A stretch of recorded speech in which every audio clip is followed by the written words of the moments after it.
दरम्यान शिंदे गटाचे आमदार संजय गायकवाड पुन्हा एकदा आपल्या विधानानं वादात आहेत।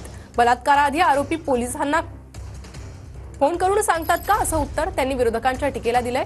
तर उद्या विरोधकांच्या घरात जर मुलं जन्माला आली नाहीत तरी विरोधक त्यामागे सरकारचं नाव घेतील असंही संजय गायकवाडांनी म्हटलंय। मी काल आंदोलन पाहिलो, सगळे पक्ष त्याच्यावर थैताट करून आले होते।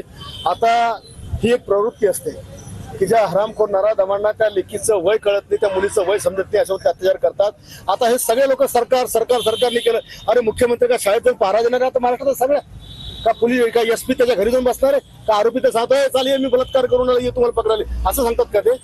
अरे घटना घडत असती त्याच्याकरता यंत्रणा आहे, पोलीस यंत्रणा काम करते। पोलिसांकडे नाही जाय तर सीबीआय वाले करतात, सीबीआय करतात, एसआयटी वाले करतात, पण आरोपींना सोडत नाही। जर पोलीस डिपार्टमेंट सरकार कारवाई करत नसेल किंवा त्याला पाठीशी घालत असेल तर नक्की रस्त्यावर उतरा, पण विनाकारण सरळ सगळी कारवाई चालू असताना अशा प्रकारचं नाटक करणं हे काही शोभत नाही।